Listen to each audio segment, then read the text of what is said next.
Friends, 21 ये tentative आ चुका है महाराष्ट्र स्टेट बोर्ड के बोर्ड्स के फाइनल एग्जाम का, 10th बोर्ड्स के एग्जाम का, राइट। और आप अगर 10th एस्पिरेंट हो तो आपको तो खुद को पता ही है कि आपको कितने सारे सब्जेक्ट की स्टडी करनी है, जैसे कि history, geography that is SST, maths है, फिर लैंग्वेजेस है। अलॉन्ग विद दैट आपको है science and technology part 1 and science and technology part 2। Don't worry, science and technology part 2 that is biology का शेड्यूल कैसे बनाया जाए, 8 हफ्तों में पूरे के पूरे 10 चैप्टर को कैसे कवर किया जाए और कैसे कॉन्फिडेंस के साथ एग्जाम क्रैक किए जाए, ये हम डिस्कस करने वाले हैं। इसी के साथ साथ हम ये देखने वाले हैं कि शेड्यूल करते वक्त, स्टडी प्लानर बनाते वक्त हमें कौन सी चीज़ों को कंसिडर करना चाहिए। आपका एक दिन का समय जाएगा प्लानर बनाने के लिए, बट आपने अगर उसे अकॉर्डिंगली काम किया तो आपके 8 हफ्तों में यानी 2 महीनों में पूरे सब्जेक्ट की सारी स्टडी बहुत अच्छे से हो जाएगी और आप 10th को बहुत अच्छे से स्कोर कर पाओगे।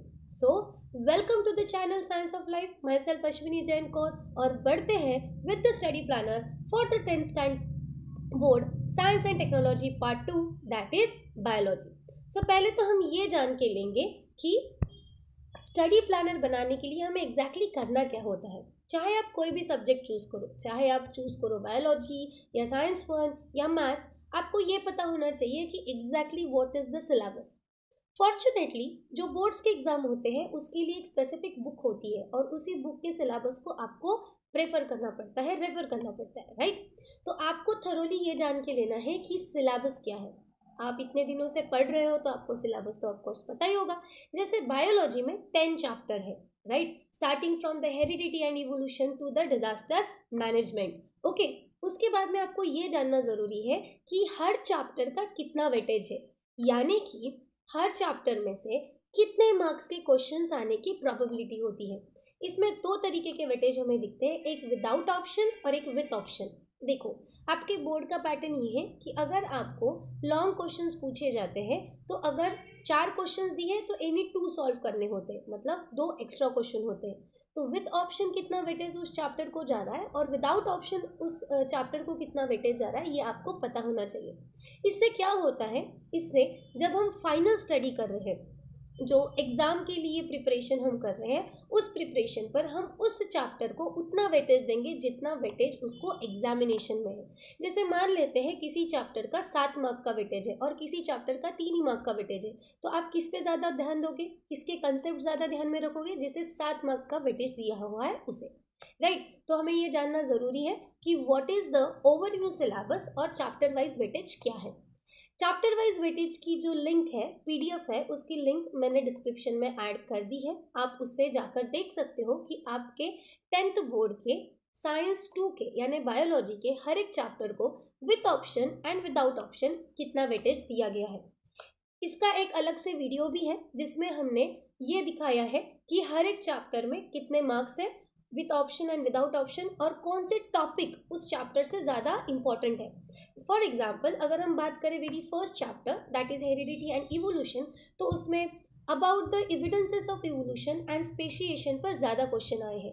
सेंट्रल डोगमा पे एक्टिविटी बेस्ड क्वेश्चन आए हैं, राइट। तो पीवाईक्यू यानी प्रीवियस ईयर क्वेश्चन पेपर के बेस्ड हम important aspects and important points को भी हाईलाइट कर चुके हैं इन दैट पर्टिकुलर वीडियो। तो ये वीडियो के बाद उस वीडियो के साथ भी एक बार लुकआउट कर लेना।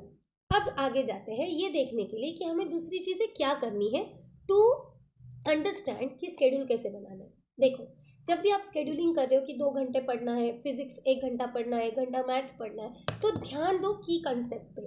अगर आपका की कंसेप्ट क्लियर है, राइट, तो आप उसे आराम से लॉन्ग आंसर में लिख सकते हो, आराम से उसे डिस्क्राइब कर सकते हो।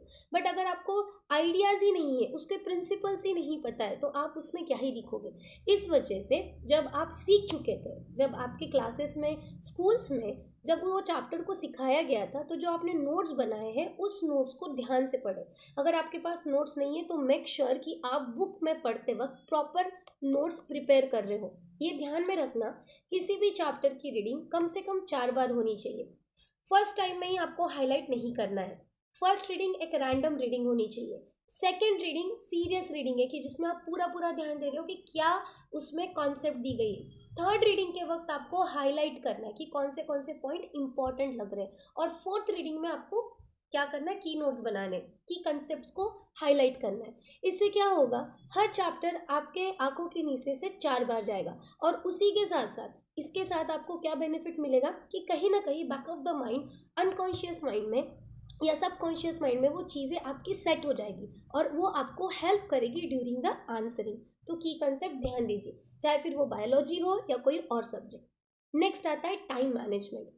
टाइम मैनेजमेंट करने के लिए प्रायोरिटाइज करना है आपको आपके प्लान को। देखो, हर किसी का स्केड्यूल अलग होता है, स्कूल है, क्लासेस है, घर के कुछ काम है, कुछ लोग ऐसे भी है, कुछ बच्चे ऐसे भी है जिनको इकोनॉमिकल सपोर्ट करना पड़ सकता है, कुछ बच्चे ऐसे भी है जिनको घर में कुछ कामों में मदद करनी पड़ सकती है। तो आपको आपके हिसाब से स्केड्यूल बनाना है। मैं अगर कहूँगी कि सुबह 5 बजे उठो और पढ़ाई करो, it is not possible for everyone. हर किसी का अपना एक तरीका होता है, बट हर किसी के पास 24 आवर्स होते हैं। आपको उस टाइम को सही से मैनेज करना है। डिस्ट्रैक्शन को आइडेंटिफाई करो कि किस चीज़ की वजह से आप डिस्ट्रैक्ट हो रहे हो और उन्हें मिनिमाइज करो। देखो बच्चों, आपके हाथ में लास्ट के 2 से 3 मंथ है, इसमें अगर आप फुल डेडिकेशन से काम करोगे तो बहुत अच्छा स्कोर करोगे। अगर ये वक्त आपने हाथ से गवा दिया तो फिर बाद में से ये सोचकर कोई फ़ायदा नहीं होता कि बाबा मैंने थोड़ा और पढ़ लिया होता तो बेहतर होता। इफ़िशिएंट स्टडी टेक्निक होनी चाहिए। इफ़िशिएंट स्टडी टेक्निक का मतलब हमें स्मार्ट वर्क भी करना है, सिर्फ पढ़ना पढ़ना पढ़ना नहीं है, हमें हार्ड वर्क के साथ स्मार्ट वर्क भी करना है। हमें रेगुलर चेक करना है, रेगुलर ब्रेक्स लेने हैं, क्योंकि देखो कंटिन्यूसली अगर हम एक चीज़ करते गए तो एक सर्टेन पीरियड ऑफ टाइम के बाद हमारा ब्रेन उस चीज़ को समझना बंद कर देता है। तो take a short break, but वो ब्रेक सोशल मीडिया की या मोबाइल फ़ोन की नहीं होने चाहिए। वो ब्रेक एक तो सो जाओ या घूम कर आओ, चक्कर मार कर आओ, फेर फटका मार कर आओ, या किसी से बात ही कर लो, ऐसा रहे, ताकि क्या हो, आप किसी ऐसे चीज़ पे डिस्ट्रैक्टेड ना हो जाए जो आपका बहुत समय ले रहा है। टाइम मैनेजमेंट हो जाने के बाद आपको ये ध्यान देना है कि अभी आपको 8 हफ्तों का प्लानर बनाना है। देखो, अभी नवंबर लास्ट वीक, मिड नवंबर हो चुका है। हम ये प्लानर जो बना रहे हैं वो दिसंबर और जनवरी के हिसाब से बना रहे हैं, क्योंकि 15 डेज बफर पॉइंट हमारे पास रहेगा। दिसंबर और जनवरी क्यों हम फोकस कर रहे हैं, क्योंकि जनवरी 15 या ज़्यादा से ज़्यादा 20 ऑफ जनवरी तक आपका क्या हो जाना चाहिए, पूरा की पूरा सिलेबस फिर से कवर हो जाना चाहिए सारे सब्जेक्ट्स का। और last week of January and February आपके हाथ में होने चाहिए revision revision revision and practice question practice question practice question के लिए। इससे क्या होता है, आप जब टाइम मैनेजमेंट कर रहे हो, जब आप राइटिंग की प्रैक्टिस कर रहे हो, लिखने की प्रैक्टिस कर रहे हो, तो बहुत बार क्या होता है, हमें आंसर्स तो सारे क्वेश्चंस के आते हैं बट समय नहीं पुरता। तो अगर आप टाइम मैनेजमेंट सही से कर रहे हो और प्रॉपर प्लानिंग के साथ स्टडी कर रहे हो तो क्या होगा, आप ये देख सकते हो कि आपको पूरा क्वेश्चन पेपर सॉल्व करने के लिए कितना समय लग रहा है। क्या वो दिए हुए समय से पहले ख़त्म हो रहा है, नहीं हो रहा है, तो आप क्या कर सकते हो जिससे वो टाइम जो है वो कम से कम लगे। तो ये बहुत ज़रूरी है, अंडरस्टैंड। तो आप लोगों को 8 हफ्तों का प्लान बनाना है, 8 हफ्तों का प्लान, जिससे आपका पूरा पूरा सिलेबस कवर हो जाए, not only of science and technology part 2 but every topic, every subject. Second, अपने इमोशंस पर कंट्रोल रखना सीखिए ड्यूरिंग द प्रिपरेशन। हमें फ्रस्ट्रेशन आता है, इरिटेशन होता है, और ये वो दौर होता है जब हमारे घर वाले, हमारे रिलेटिव्स, इवन दो टीचर्स भी हम पर प्रेशर क्रिएट करते। थोड़ा सा भी बैठ लिए, चिल कर लिए तो बोलते अरे पढ़ाई नहीं, क्या धावी तुझा, बोर्ड है तेरा, ऐसे बोला जाता है। ये हमें इरिटेट करता है। इरिटेशन की वजह से हमारे इमोशंस जो है वो ओवरवेल्म्ड होने लग जाते हैं। तो हमें ये ध्यान देना है कि हमें काम रहना है, रिलैक्स्ड रहना है। अभी हमें किसी से कोई भी प्रकार के झगड़े नहीं करने, किसी को कोई भी बैक आंसरिंग नहीं करनी है। हर कोई जो भी आपको बोल रहा है, मैक्सिमम केसेस में वो हमारे फैमिली मेम्बर्स या फ्रेंड्स ही होते हैं या टीचर्स होते हैं जो हमारा अच्छा चाहते हैं। इस वजह से उनके बात को समझकर अंडरस्टैंड करने की कोशिश करो, दैट्स इट। झगड़ों में, बाचाबाची में मत पड़ो। उन्हें ये मत यकीन दिलाते बैठो कि मैं पढ़ रहा हूँ, मैं इतने घंटे पढ़ रहा हूँ, मैं उतने घंटे पढ़ रहा हूँ। आपका रिजल्ट आपके मेहनत को बराबर बता देगा। आपको बस काम रहना है और फोकस करना है अपने स्केड्यूल पर, अपने स्टडीज़ पर और अपने माइंडफुलनेस पर। सोशल सपोर्ट लीजिए, टाइम मैनेजमेंट करिए, पॉजिटिव सेल्फ टॉक कीजिए, खुद से बात कीजिए, खुद को बताइए कि yes you can do it, yes I can do it, ये कीजिए, अंडरस्टूड। खुद के इमोशंस को प्रिपरेशन के दौरान मेंटेन रखना, कंट्रोल में रखना ज़रूरी है। पॉजिटिव माइंडसेट रखो। इट डजेंट मैटर कि आपका पूरा सिलेबस कवर हो रहा है या नहीं हो रहा है। डोंट गेट पैनिक कि बाबा इतना बड़ा सिलेबस है और इतना सा टाइम है। स्केड्यूल योर सेल्फ, प्रॉपर तरीके से टाइमिंग के साथ आप चीज़ें लिखो और वैसे ही उसे प्रैक्टिस करो, आपका सारी चीज़ें कवर हो जाएगी। और अगर नहीं भी हुई, मान लेते हैं 100% सिलेबस में से 70-80% सिलेबस आपका कवर हो गया, तो एटलीस्ट उस 70-80% सिलेबस पर फोकस कीजिए, ठीक है। पॉजिटिव माइंडसेट रखिए, ये मत सोचिए कि अगर मैं फेल हो गया तो क्या, अगर मुझे इतने मार्क्स नहीं मिले तो क्या, मुझे 90+ ही चाहिए, मुझे 80+ ही चाहिए।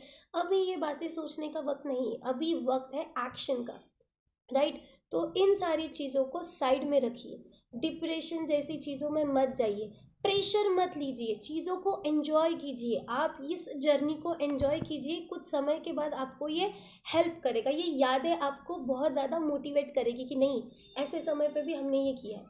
अब इन सारे चक्कर में अपने हेल्थ को इग्नोर मत करना, क्योंकि अगर आप हेल्दी रहोगे तो आप एग्जामिनेशन सही से दे पाओगे।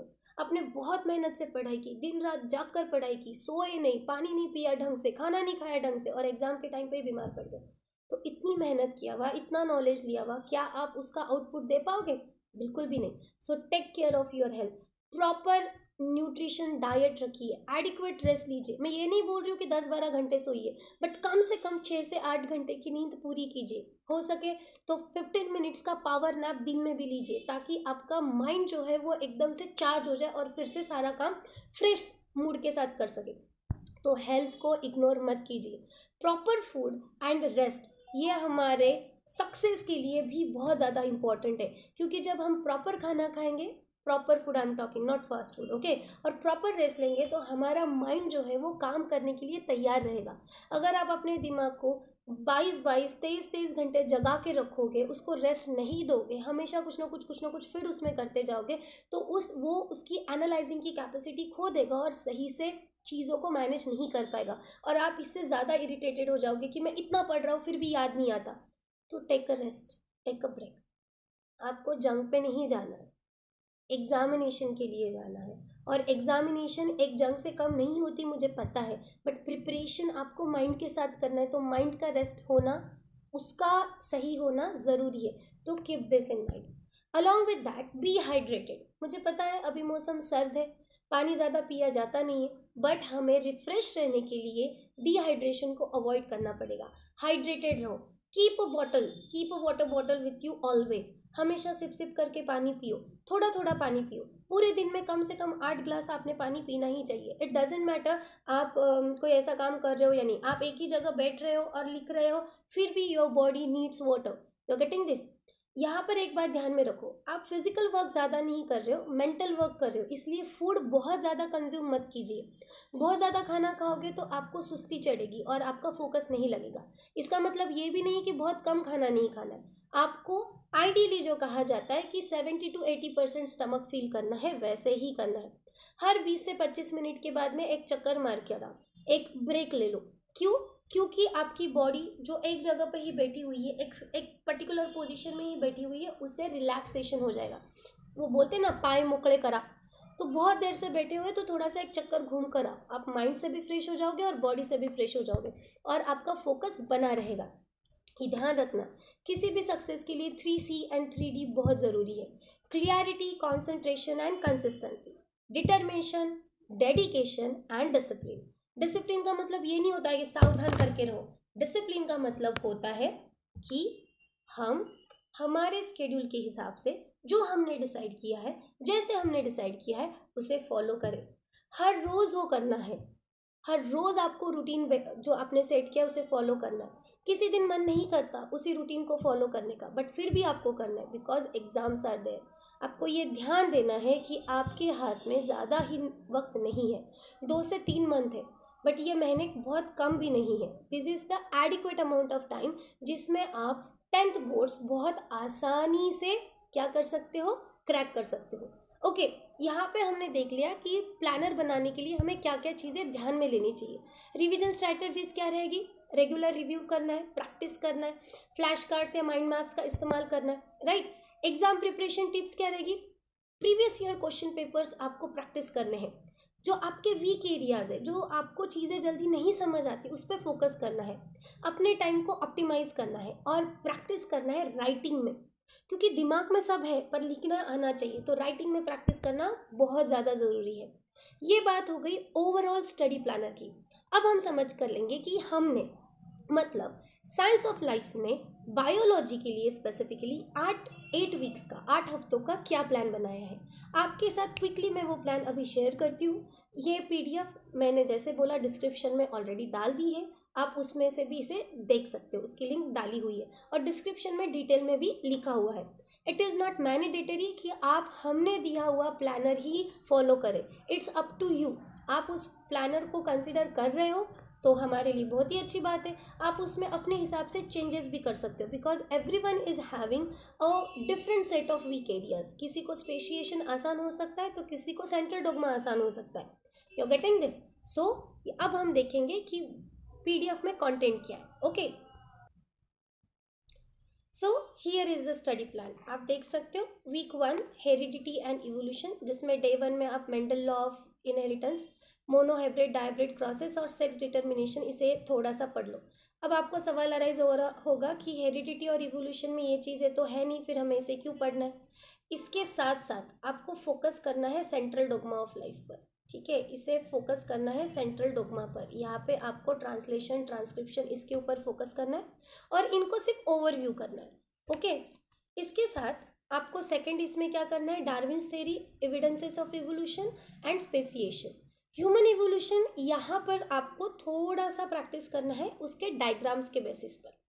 फिर डायग्राम प्रैक्टिस करनी है, genetic process and evolutionary trees. तो जैसे आपको ये ध्यान देना है कि कौन से डायग्राम, एनाटॉमिकल एडवांसेस के डायग्राम कैसी है, या फिर जो हमारे पैलेंटोलॉजिकल एविडेंसेस है उसकी डायग्राम कैसी, क्योंकि जो क्वेश्चन आते हैं वो इसके बेस्ड क्वेश्चन भी आ सकते हैं, क्या कह सकते, एक्टिविटी बेस्ड क्वेश्चन भी आ सकते हैं, राइट।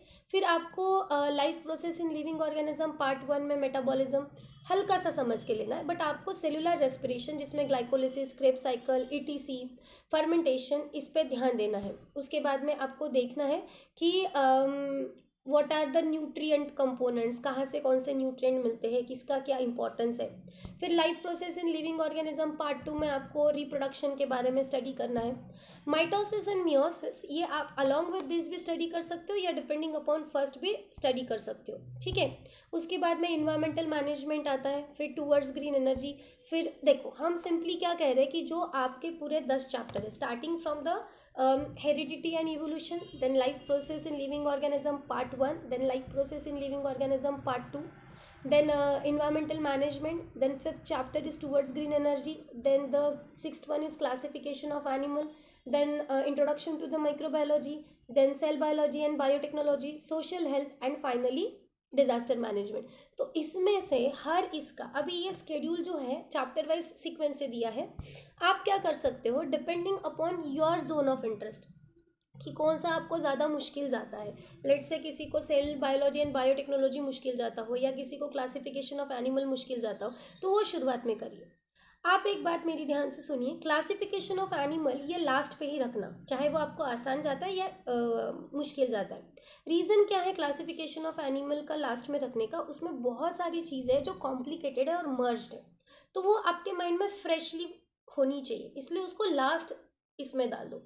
तो according to your what say, according to your own ability to understand the concept आप ये चीज़ें जो है आगे पीछे कर सकते हो। यहाँ पे बस आप ये देखिए कि वीक वाइज और डे वाइज टॉपिक डाले गए हैं, तो आप वैसे अपने topic weak wise and day wise डाल सकते हो। इससे क्या फ़ायदा होने वाला है, इससे ये फ़ायदा होने वाला है कि आपका सारा की सारा टॉपिक कवर हो रहा है।